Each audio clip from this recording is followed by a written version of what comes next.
So I have a number of things I want to talk to you about today. As always, I'm going to give you a little bit of a recap, a very brief summary of what Protandim is. And I do this because I know every elite academy, there are a number of people who are here for the first time who haven't heard this before. And while many of you could turn around and explain it to them, I'm going to take the opportunity to explain it to them for you as a way of bringing you in.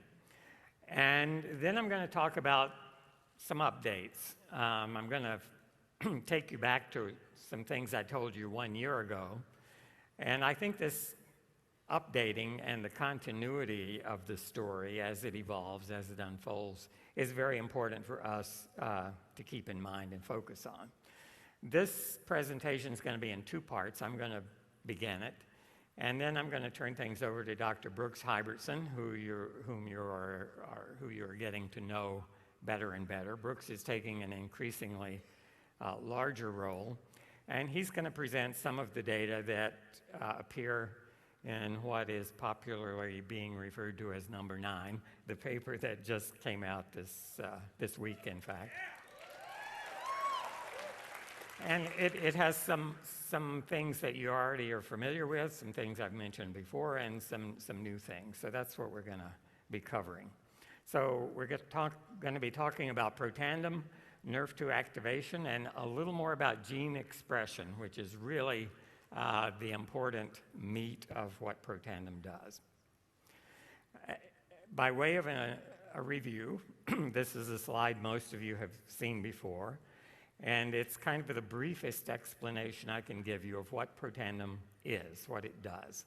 What is Protandim? It is a NRF2 activator, and if this is your first time, it probably doesn't mean anything to you, but I keep saying it will.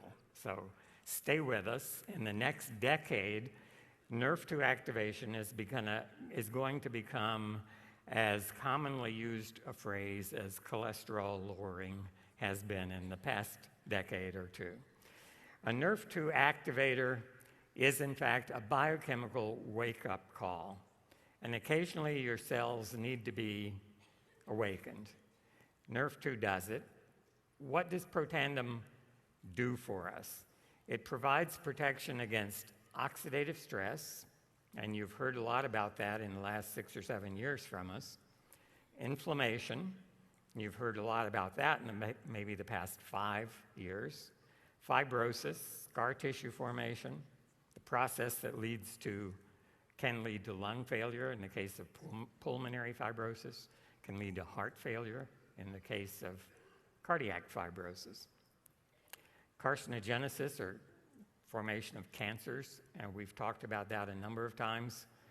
There are 3 papers of the 9 that address carcinogenic mechanisms related to oxidative stress, and a number of other stressful conditions. Protandim does this by regulating gene expression. It's not doing it by the direct action of any synthetic drug. It's not even doing it by the direct action of any phytochemical. It's doing this indirectly by messaging, by biochemical messaging.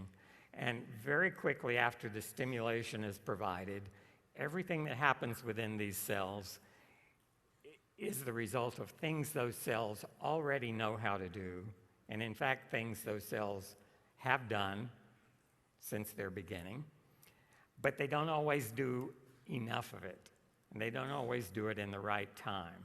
And that's why the chemistry of gene expression needs regulation from time to time. It needs to be told what to do. And we're going to find out exactly how that happens. This is a schematic, and again, it puts it as concisely as I know how to do in one cartoon, an animated cartoon. This cell represents any human cell. It has a nucleus containing a vault of blueprints, and within that vault is everything required to define who you are and what you are. Your vault of blueprints is unique. It's unlike anyone else in the world unless you have an identical twin. And it's the same in every cell. They've all got the same genes. What makes one cell different from another is they express those genes differently.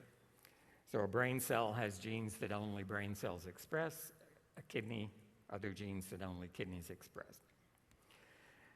To regulate gene expression, substances like Protandim, which is the purple figure in the upper right corner here, that represents any one of the 5 active ingredients in Protandim, and when it approaches any human cell, it binds at a receptor. The analogy I've used and will continue to use is this is like someone stepping up onto your front porch and ringing your doorbell. So that's what Protandim active ingredients are doing to every cell in your body when you take it. And when Protandim rings the doorbell, that causes changes inside the house, inside that cell. So what happens? Ringing the doorbell, first of all, activates an enzyme called a kinase. It's not so important you remember what that is, but it's an enzyme that can modify other proteins inside the cell. And this kinase acts on a little red protein represented by a red circle here called NRF2 that's being held by another protein called KEAP1, represented by the blue circle. So KEAP1 holds NRF2 in the cytoplasm. That's the part of the cell outside the nucleus, outside the DNA vault, until it's modified by this Protandim-activated kinase, and that introduces a phosphate group. You see that little yellow circle with a P on it. It has changed the chemical structure of NRF2, and when that happens, the blue protein releases NRF2. So it can now float around in the cytosol of the cell and diffuse into the nucleus, where it previously could not go. And it finds about 3,000 of those genes out of 25,000 that have a specific switch that NRF2 can bind to, and it's a switch like a dimmer switch on those 3,000 or so genes. And the action of Protandim binding to those genes increases the activity of that master blueprint, those 3,000 genes. So not instantly, but within a matter of an hour or so, working copies of that master blueprint for those 3,000 genes is sent back out to the cytosol, translated into new proteins, new enzymes, and among those are numerous protective enzymes, including the antioxidant enzymes, anti-inflammatory proteins, anti-fibrotic proteins, and a whole family of genes that are collectively termed survival genes or stress response genes. So they enable cells to get through stressful periods of several different sources, oxidative stress being one of them. So in a nutshell, that's what Protandim does inside your body to every cell in your body. 1 year ago, I presented at Elite Academy in San Diego a presentation that was based on a big analogy. The medical students used to call me Dr. Analogy because that's the way I teach things. If you understand an analogy, it can help you understand sometimes a very complex process. So in this analogy, I likened your 25,000 genes, and especially the 3,000 of them that respond to Protandim, to the keys on a giant piano. And a piano has to be in tune to sound right. If you look up the definition of tune in an online dictionary, this is what you find. And there's several definitions. One is to adjust in musical pitch, which is what we're talking about when we tune a piano. A second definition is to bring into harmony, to adjust anything for precise functioning, and we use the word to tune up a car. You drive a car for 50,000 miles, it needs a tune-up. It needs to be adjusted to bring it back into perfect operating order. And here under the first definition, you see an example. Someone tuned her guitar, brought every string into perfect pitch the way it should be. And I predicted a year ago, if you look up the definition of tune in about 10 years, you may see an addition that says, Grandma tuned her genome with Protandim. So maybe we will redefine what tuning means, but each gene in your genome needs to be expressed at a precise frequency, just like that frequency that determines the pitch of that string. And on a piano, every key, all 88, have a very specific frequency assigned. And for proper functioning in a given condition, every gene in your body needs to be expressed at an optimal frequency. They need to be tuned. I showed you this example as well. Suppose Grandma bought a new piano 60 or so years ago, and when she bought it, here we're looking at one octave from low C to middle C. Each of those 13 keys had an assigned frequency, and when the store delivered that piano, it was probably in perfect tune. So you strike middle C, you get that frequency. But if that piano's been sitting in the attic for 40 or 50 years, time takes a toll. Things stretch and shrink, and as we age, that happens to all of us. And after 50 years, you strike those 13 keys, they're not going to be in perfect tune. They're off frequency. And your ear can hear it immediately. If you play a song on that old piano, it's not going to sound great. It needs to be retuned. And that's what Protandim does to this large subset of genes in your body. 3,000 genes are going to be retuned. I showed you this a year ago. This is looking at the expression of about 400 genes that are nerve-2 responsive, pretty much selected at random and sorted on the basis of their expression levels. And with 400, you still can't look at individual genes. You've got an enormous amount of data. So we zoom in on that little red box to this slide, which looks at about 60 genes out of really about 3,000 that are affected. And these are from a cell, from a plate full of human cells that have been treated with Protandim. And this is the level of those 60 genes expression when those cells have been in a Protandim-containing solution for about 24 hours. If we take a companion dish, the same cell line, the same cells, grown for 24 hours without Protandim, we can compare how these same 60 genes were expressed. And this is what it looked like in the cells grown without Protandim. And about 2/3 of them have been elevated. Where you see the green bars above the red, those genes have been upregulated. But there's another set of genes, about 1/3 of them, where you see they were highly expressed, big, tall red bars. Those have been downregulated by Protandim. So it's just like tuning a piano. If it's out of tune, it can be either direction. You got to get it right back to where it should be at that precise frequency. This is a rather dramatic presentation of only 60 genes. And the real problem facing us when we know that 3,000 genes are modulated is, what do those genes do? We would love to know for every one of them, why is this gene in your body? How much should it be expressed? What happens if it's overexpressed or underexpressed? That's an onerous task, a lot of data. And to help interpret that, you really need some assistance.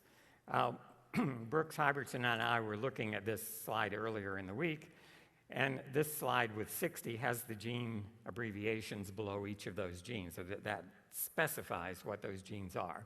And right in the middle of this slide, there's a gene here pointed out by these arrows. And Brooks said, look, that's transforming growth factor beta, TGFB1. That's one gene we happen to know because we're familiar with it. I would love to be familiar with all 60 of these. I'd love to be familiar with all 3,000, but I'm not. And in fact, no biochemist is. This particular gene is one that controls fibrosis. Right? It causes scar tissue to be formed. When this gene is overregulated, as it was here prior to Protandim, it can lead to collagen deposition in the heart, in the diaphragm, in the lungs, any internal organ, leading to the ultimate failure of that organ, right? As we get older, this tends to be expressed more. Many diseases of aging have this kind of increased expression of TGF-beta. The other 59, frankly, I didn't have a clue as to what they do because I don't carry that knowledge around in my head. So how can we come to grips with all of this data and interpret it? The paper that came out earlier this week in Molecular Aspects of Medicine goes a long way in solving this dilemma that we faced a year ago. So I want to tell you what has happened in that year and how we have kind of backfilled that information with some useful information to help us interpret exactly what Protandim is doing. There's a company to help deal with this huge volume of information. It's an online company called Ingenuity. The name itself is a play on words because they deal with genes, and they're a very clever company in helping you figure out how to interpret gene expression.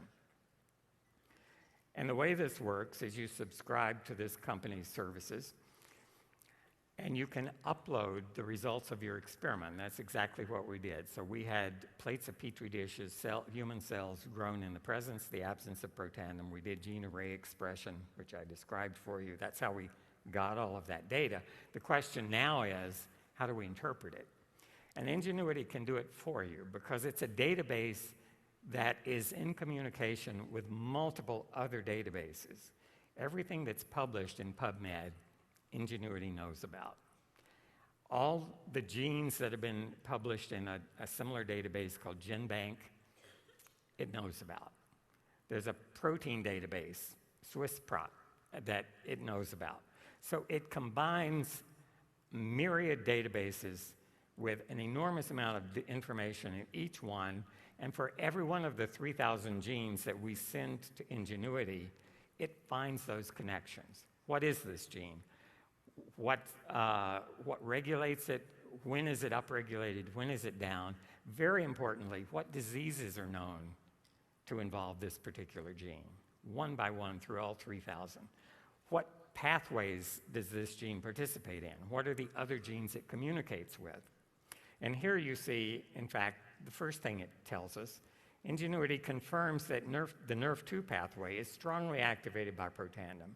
So it will tell us pictorially like this, and I don't expect you to read the fine print, but it points out every biochemical pathway that it knows about that has been significantly modified by the treatment, in this case, growing cells with Protandim. And this is the NRF2 pathway, and it's central, and it pops up strongly. And it shows you at the very top things that happen in the extracellular space. One of those things you probably can't read is, it says oxidative stress. And when you come inside the cell, the figure that is right at the center of this thing, in the lower center, is the NRF2 gene itself. And all these other representations are other genes that communicate in this pathway with NRF2. And this diagram continues. This is showing what happens in the nucleus. So when Protandim activates NRF2, it moves from the previous slide into the nucleus, interacts with the DNA. All of these genes are affected. The column of things on the right are antioxidant proteins, which is a small part of what NRF2 does. So this program is telling us a lot of information as to how these genes interact. Another thing it can do is shown here. It's telling us what pathological states, what disease states are going to be affected by the change we saw when these cells were treated with Protandim. And so here are a number of different pathological states are represented by these blue bars. The very highest one, which has a significance level that is about 99.9999, and that goes on for 29s. So it's virtually 100% certain that that state, which is cell division, which is very closely related to cancer, which is a disturbance of how cells divide. The next bar, almost as high, is cancer. So it's saying that these 3,000 genes that you have affected by whatever you did before you sent us the data, tell us that genes involved in cancer are absolutely affected. And that continues. All of these have actually very high significance. Even the lowest blue bar on the right side has a significance of 99.9% certainty that that's involved. And you can't read what these are, but it involves cancer, as I mentioned, pulmonary diseases, respiratory diseases, genetic diseases, inflammatory diseases, neurological diseases, the whole spectrum.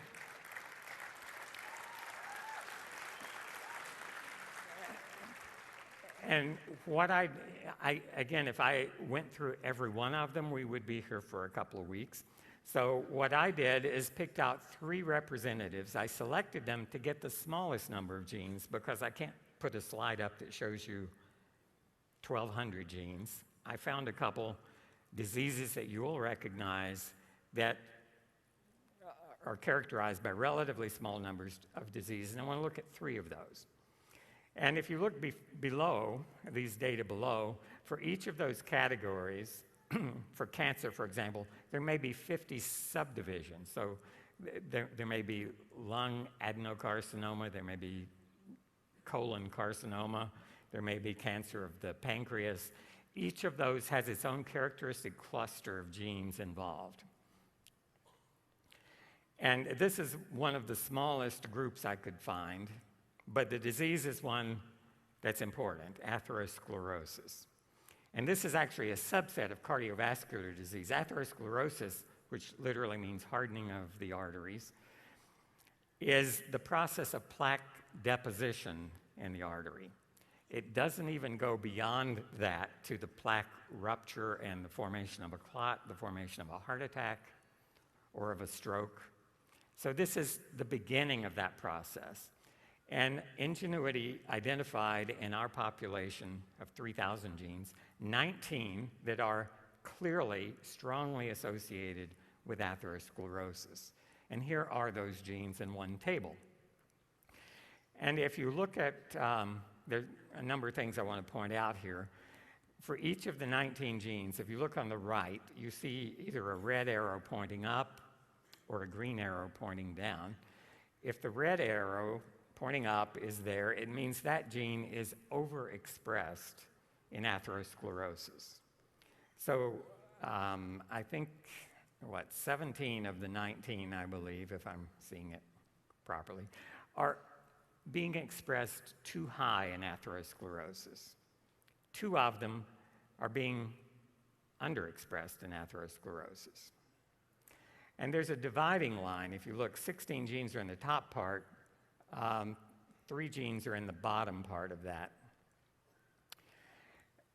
It's not entirely clear always if you look at an atherosclerotic tissue and you see genes that are up or down. Is it being differently expressed because of the disease process or because the cell is trying to recover from the disease process? So cells give you a response. If a disease causes genes to be upregulated, metabolic pathways get tilted and distorted, that tissue may try to recover, may try to compensate. And probably the easiest way to think about that is in terms of oxidative stress. If a disease process is causing free radical production that may be upsetting that cell in a number of ways, if you look at the gene expression, the cell may be upregulating its antioxidant genes, trying to compensate. Okay, so that's a good thing in that case because it's compensation. It's not part of the disease process. It's part of the cell's reaction to the disease process. So that makes it a little bit vague and hazy, but in most cases, there's abundant research behind every gene in this table, so we know that it's doing a bad thing, or we know that it's compensatory, trying to do a good thing. So anyway, you can see that most of these genes are strongly upregulated. And the question then is what happened when the cells were grown in Protandim to these levels of gene expression? And what do you think happened? Look at those first, that series of red arrows going up and 2 arrows going down. When these cells were grown in Protandim, this was the effect of Protandim. All right, so in 6 16 of the 19 genes, Protandim opposed the disease process. If atherosclerosis is cranking a gene up, Protandim eased it back down. If you look all the way back on the left column, some of those genes are in boldface. And what that means is, in the past several decades, medical science or big pharma companies have produced drugs to treat this disease. And all of those bolded, I think there are 11 of them, but you can count the bolded ones. There's a drug on the market designed to correct the expression of that gene or the activity of that gene. So most of these are enzyme inhibitors. So if you're making too much of something, the drug is designed specifically to target that gene product, that enzyme, and to turn it down. So there are 9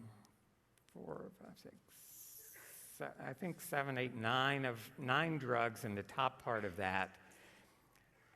The ones that have an asterisk, which is all of them in that upper part of the curve, the asterisk means that Protandim does what the drug that's targeted against that gene does. All right? So the effect of Protandim is exactly the same as 11 drugs designed to help correct the gene expression problem.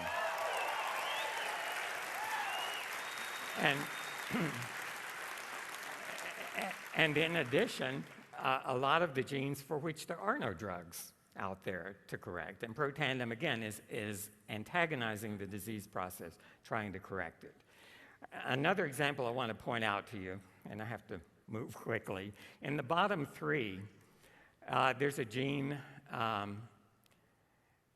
that is also known as, has an alias. It's also known as COX-2.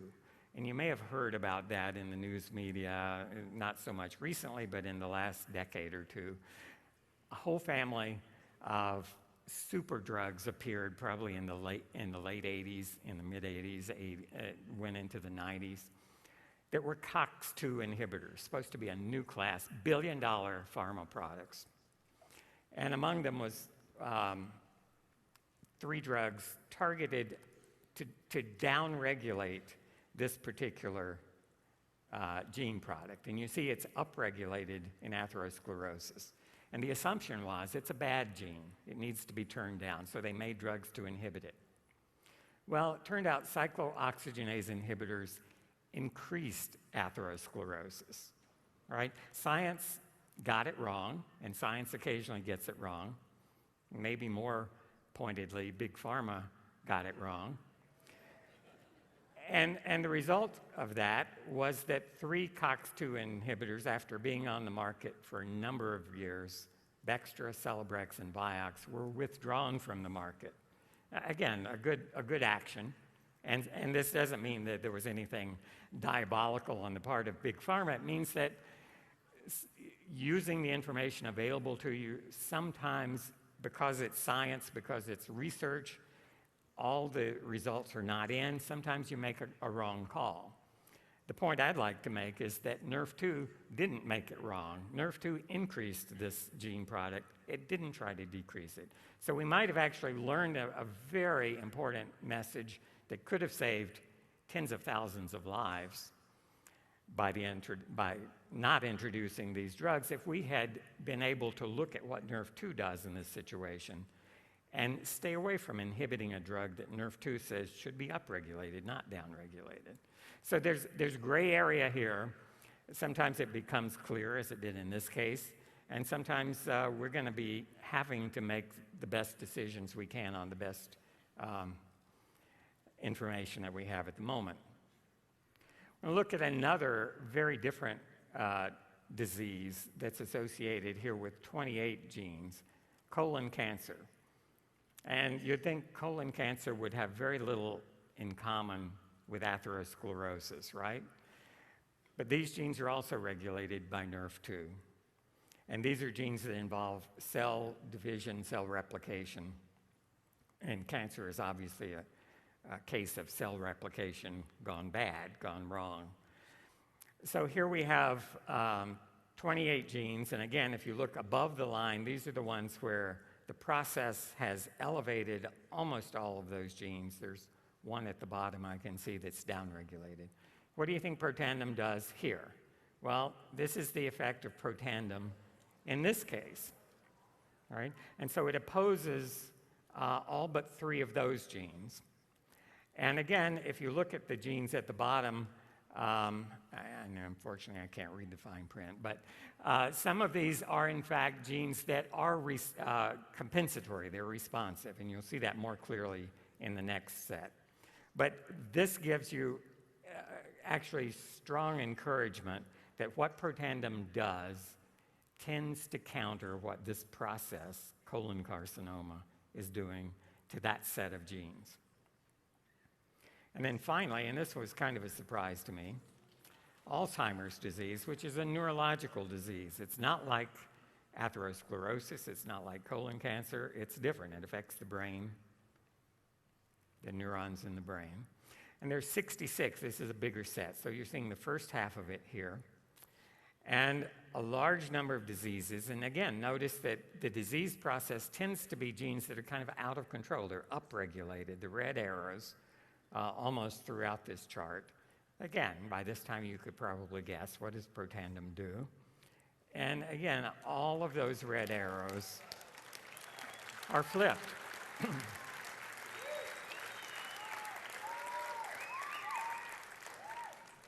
And if you look at the rest of this, in the case of Alzheimer's, this category below the line, where Protandim doesn't move things counter to the process, but moves them in the same way as the process. In Alzheimer's disease, a number of the genes in this lower segment of the table are antioxidant genes, so they should be going up. They're going up even in Alzheimer's cells because of the increased oxidative stress. So they're trying to compensate. In that case, Protandim is helping with that compensation. It's boosting it even above where the level is. And the very last gene here is one even all of you should recognize. It's superoxide dismutase, right? And so in the Alzheimer's cells, because they're oxidatively stressed, they're trying to compensate. They're trying to make more SOD. And of course, Protandim causes them to make even more SOD than they're able to compensate. So this is a way, with the help of a very powerful computer analysis program, we're able to look at what Protandim does. I've shown you 3 sets out of maybe 200, and we're going to work our way through most of that data. And we're going to eventually know what virtually all of those 3,000 genes do, which diseases they're associated with. It's not going to be a black box.